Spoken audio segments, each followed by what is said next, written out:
تو آئیے آج ایک ایسے منظر سے بات شروع کرتے ہیں جو کسی بھی ڈرامائی فلم کے کلائمیکس جیسا لگتا ہے۔ بالکل۔ آپ تصور کریں کہ ایک پہاڑ کی چوٹی ہے، ایک طرف 450 لوگوں کا ہجوم ہے جو اپنے وقت کے سب سے طاقتور پیغمبر مانے جاتے ہیں، جی۔ اور دوسری طرف صرف ایک تنہا شخص کھڑا ہے، نہ کوئی فوج، نہ کوئی تلوار، کچھ بھی نہیں، بس ایک چیلنج ہے، اور آج فیصلہ ہونا ہے کہ سچا خدا کون ہے۔ اور یہ منظر اس لیے بھی زیادہ حیران کن ہے کہ جس قوم کے سامنے یہ سب ہو رہا تھا، یعنی بنی اسرائیل، وہ کوئی عام قوم نہیں تھی۔ اچھا۔ یہ وہ لوگ تھے جنہوں نے اپنی آنکھوں سے معجزات دیکھے تھے۔ مطلب انہوں نے سمندر کو 2 حصوں میں بٹتے دیکھا، اپنے سب سے بڑے دشمن فرعون کو اس میں ڈوبتے دیکھا تھا۔ آسمان سے منو اور سلوا بھی تو انہی پر اترا تھا۔ جی بالکل، ان کی تو پوری تاریخ ہی غیر معمولی واقعات سے بھری پڑی تھی۔ قوم اس حال تک پہنچی کیسے؟ ایک ایسی قوم جسے اللہ نے اتنی نعمتوں سے نوازا، وہ اپنے رب کو بھول کر پتھر کے بے جان بتوں کے آگے کیسے جھک گئی؟ یہی تو سب سے اہم نکتہ ہے، کیونکہ جب نعمتیں اور معجزات بھی ایک معمول بن جائے نا، تو انسان اکثر بھولنے لگتا ہے کہ یہ سب دینے والا کون ہے۔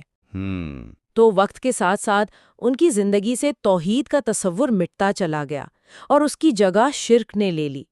اللہ کی عبادت گاہیں ویران ہونے لگیں اور بتوں کے عالیشان مندر بننے لگے۔ تو آئیے اس ماحول کو ذرا اور گہرائی میں سمجھتے ہیں۔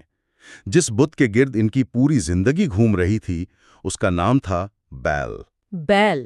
جی، یہ ایک پتھر کا مجسمہ تھا جسے وہ کیا سمجھتے تھے؟ بارش کا دیوتا؟ بارش، زراعت، خوشحالی، سب کچھ۔ ان کا عقیدہ تھا کہ اگر بیل خوش ہے تو آسمان سے بارش ہوگی، کھیتوں میں فصلیں آئیں گی اور ان کے گھر دولت سے بھر جائیں گے۔ اچھا، تو یہ صرف چند لوگوں کا وہم نہیں تھا؟ نہیں، بالکل نہیں۔ اس گمراہی کو پوری ریاستی سرپرستی حاصل تھی۔ یہ سمجھنا بہت ضروری ہے کہ یہ صرف ایک مذہبی بحران نہیں تھا، یہ ایک سیاسی اور ثقافتی بحران بھی تھا۔ سیاسی بحران کیسے؟ دیکھیں، اس وقت کا جو بادشاہ تھا اخیاب، وہ خود ایک بت پرست تھا، اور اس کی ملکہ ایزابل، یہ نام تو میں نے سنا ہے۔ جی، وہ پڑوسی ملک کی شہزادی تھی، اور وہ اپنے ساتھ بال کی عبادت کا پورا کلچر لے کر آئی تھی۔